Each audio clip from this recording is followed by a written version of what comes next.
being blind on my left side didn't really give me a disadvantage when it came to the future, because we all share the same thing. When it comes to the future, we're all blind. Why is that? Because we don't really look at the future with our eyes. We see it with our mind. It's yet to come, Dr. Fauci. Yes, it is. I can say we will see more cases and things will get worse than they are right now. Bottom line, it's going to get worse. I'm Linda Dunn, CEO of Odyssey Media. I can't tell you how excited we are to present our summer digital series, Real Talk. Real Talk kicks off with an exciting presentation by Dr. Nat Irving, one of the world's foremost futurists, especially on pandemics and epidemics. But our series this summer also includes some fun presentations, some skills transfer, and some folk you'll definitely want to hear from. So join us for Real Talk, presented by Odyssey Media. Dr. Nat Irvin is absolutely an amazing talent in the area of the history of pandemics. He spoke at Odyssey 21 years ago. He kicked off my conference. I cannot tell you what a great pleasure it is for me to welcome him back. Hey, Dr. Nat. So Nat, can you please tell me how you developed a curriculum around cholera? How do you make that fun and interesting? So how do I develop a curriculum around cholera? Because I've always been interested in the notion of how do people understand risk. And I got lucky earlier in my career when I attended the first TED conference in 2006. And I heard Stephen Johnson give this wonderful talk on Ghost Map, which was a history of cholera. In 1853, when it struck this amazing metropolitan city for the first time, and what did people do with it? And so I incorporated what Stephen Johnson did in the book, which was examining how did cholera affect the way that people behaved, how did people do in the level when they're facing major extinction, the whole idea of an existential experience. And I use that as a basis for how to teach MBA students how to think about uncertainty. And because of my kids having taught me how to play pandemic, I teamed up with another young, I'm not the young person, but a really brilliant group of young people here at the University of Louisville to create our own version of pandemic. And we held a pandemic tournament, and where young people actually played the game, about 60 to 75 of them played the game Pandemic. It was our own version that we created. If I'm successful this fall, we may have as many as 20,000 young people playing some version of the game Pandemic. We have this game, we have a great curriculum, and I want to know, what is it that you think the next 100 years will be about? For example, our food supply. How will coronaviruses affect our food supply? Thinking about the next 100 years. First of all, if I think about the next 100 years, here's what we can know. We can know now, unlike we have known in the past, that pathogens, that viruses, that the experience that we're having now will be a part of the human experience from now on. Are you kidding me? You mean we're going to have more coronaviruses? Well, it may not be the coronavirus, but it may be some other variation of it. But we will be a part. Pathogens, first of all, they are us. So we have had, and here's, I'm so glad you asked this question, because what it does, it'll help me to explain why we seem to be so surprised by it.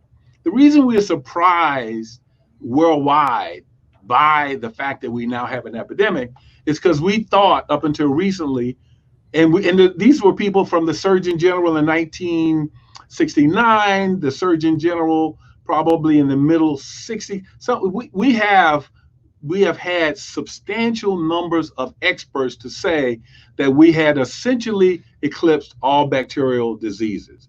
That was the way, ever since penicillin came on board, when we were able to come up with vaccines like for polio, when we were able to solve the problem of diphtheria, tuberculosis, some major diseases, and it came up with a technological solution, a vaccine. or a serum of some kind. But we had essentially, even through the literature, assumed that we humans had eradicated infectious diseases. So this is what everybody wants to know. Are you telling us that we're going to have COVID 24, 28, 32, that we're going to live with coronaviruses for the rest of our life? Well, Linda, I won't say that we're going to live with the COVID 24. I don't know what they will be called. But I will say, in other words, I can't say that it's going to be a particular coronavirus. It may be some other kind of virus, but clearly we will have pathogens from now on. Most people died in history from a disease, from a pathogen of some kind. But so it's always been a part of us. But what's happening now and why you can safely say that this is going to be a part of our experience from now on is because of our proximity to where the viruses come from. We live much more closely with wild animals. Our food supply is intertwined with where we get our waste and food supplies connected. In other words, the way that we now live in megacities, it's not just in megacities, but everything is connected. Everything is connected. We are a globalized society, and the way that pathogens travel is through globalization. All of the Hold right there, Doc. Hold right there. Because we are blaming wet markets in Wuhan and bushmeat cafes in Africa. We have always had those things as a part of our life. So are you saying, yes, but it was contained in those villages, or are you saying there was a different way that we processed it? Tell me what you're saying there. I'm saying both of those things. One, you can localize a pathogen. Basically, now think about this. The way that in the past, the only way that we would really be able to contain a pathogen was through quarantine or to isolate ourselves. And if you look at the history of how we managed, actually we have not managed, how we have coexisted with pathogens, they usually won or they burned out. Okay, so they would be with us for a while, they'd be with us for 10 years, 15 years, and then they would die out. But the thing that has happened now and what has been happening over since we have become much more connected, remember now, but pathogens have always traveled wherever human beings go. Got it. So over the next 100 years, how do you think that we will solve the issue of global travel, global connection? Like you said, we're the host carrying, what's the big word you use? The pathogen? Okay, so we're the host carrying the pathogen. What will happen over the next 100 years as we become more intertwined, more global travel? I love it. And more connected. I love it. So now what you said is you're asking, since we now know that pathogens will be traveling, right? So now we're going to have to get smarter. But here's the thing. Pathogens, and I think, and I'm trying to remember what scientists actually said this. Epidemics are inevitable, okay? But pandemics are not, which means, in other words, we can manage them. Pathogens are going to be with us. The idea of diseases breaking out are going to be with us. They're going to be new ones. For that, we're sure. But that doesn't mean it has to be a pandemic. So what that means is that we are going to, and you can see early indications now of how do we devise new systems, in other words, be able to predict where a pandemic may break out. Well, we have all these new sophisticated tools that we have not had in the past. In fact, I think the number now is that we have 200 million people actually working on solving the coronavirus right now, identifying it. We did this faster than any other virus in the history of the world, obviously because we have artificial intelligence, new ways to get data. But going forward, you can expect that humans will always have wearables of some kind. We may have a passport immunity certificate of some kind. There will be new ways that we will test you to see whether or not you're carrying a pathogen. It becomes part of a fabric. It becomes part of security, actually. That in order to be able to manage the outbreak, we will know earlier if something happens, and that has to do with data. That leads us to the notions of privacy. you can expect that using data, app tracing, all kinds of ways, the very sophisticated ways to know your proximity to a hotspot, Mhm. we will know and countries will decide. And so I think that I love your question because international travel will depend upon global cooperation. Yeah. So, how do you know that somebody has been vaccinated against it? How do you know that Hmm. someone is not sick? I mean, what will be the method in Asia right now? Your phone Yeah. will tell them if you're green, Right. red, yellow, what that means. But what if I don't want you to have the information and my data on the phone? Well, I can tell you this: you won't be working for any private companies. You won't be working for any government companies. You won't be. You'll be isolated essentially. And I mean, it's basically a choice that you will have made. So you don't want anybody to know your data. Fine, but you're not going to work for me if I don't have if I don't know your temperature. You're not going to work with other people. Tell me some things that people should be prepared for. Here's what we can kind of know about the next 100 years. First of all, we can kind of know how many people are going to be here.